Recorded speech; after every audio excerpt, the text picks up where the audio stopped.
বাশার আল আসাদ জুতা পেটা খেয়ে আল্লাহ সুবহানাহু ওয়া তাআলা বান্দাদের উপরে জুলুম নির্যাতনের স্টিম রোলার চালিয়েছে। যেই বেয়াদব বিগত 24টি বছর ধরে মুসলমানদের উপরে নির্যাতন চালিয়েছে, ঠিক কিনা?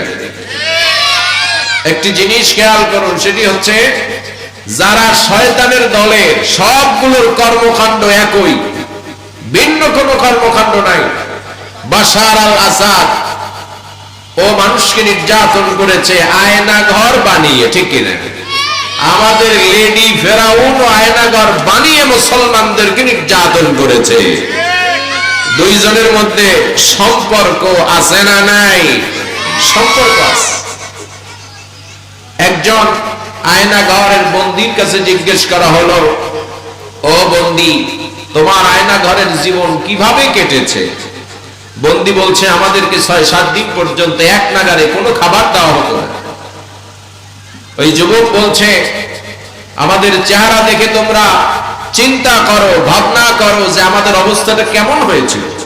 তাদের চেহারা দেখলে মনে হয় যেন এক একটা ভূত। আসলে কি ভূত?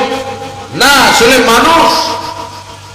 তাদেরকে শাস্তি দিতে দিতে উরু ভঙ্গ করে দিয়েছে, ধ্বজভঙ্গ পর্যন্ত করে দিয়েছে, চেহারাগুলোকে ভূতের চেহারায় রূপান্তরিত হতে বাধ্য করেছে। ওই যুবককে বলা হলো, তাহলে পেটের ক্ষুধা কিভাবে নিবারণ করেছ? যুবক বলছে, আমাদের যখন ক্ষুধার যন্ত্রণা পিঠের সঙ্গে যখন লেগে যাওয়ার উপক্রম হয়েছে, তখন আমরা তো জানি এই যে কোরআন আল্লাহ দিয়েছেন, যেই জিকির আল্লাহ দিয়েছেন, সেই জিকিরও মানুষের ক্ষুধা নিবারণ করতে পারে।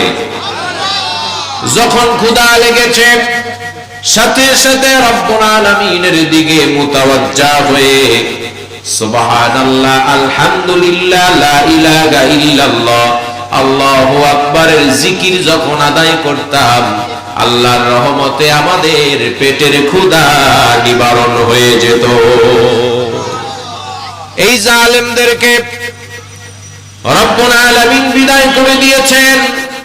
ভবিষ্যতেও যারা কিয়ামত পর্যন্ত স্বৈর শাসন করবে, আল্লাহ রব্বুল আলামিন ফেরাউনের মতন, নমরুদের মতন,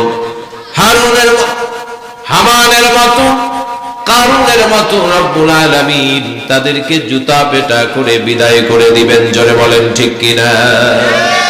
আমরা এদের সঙ্গে নাই, আমরা এদের সঙ্গে নাই। জোরে বলেন ঠিক কিনা? আমরা আছি কোরআনের সাথে। কিসের সাথে? কোরআনের সাথে থাকবো। কোরআন ছাড়া অন্য কোনো কিছু আমরা মানি না, মানবো না, ঠিক কিনা?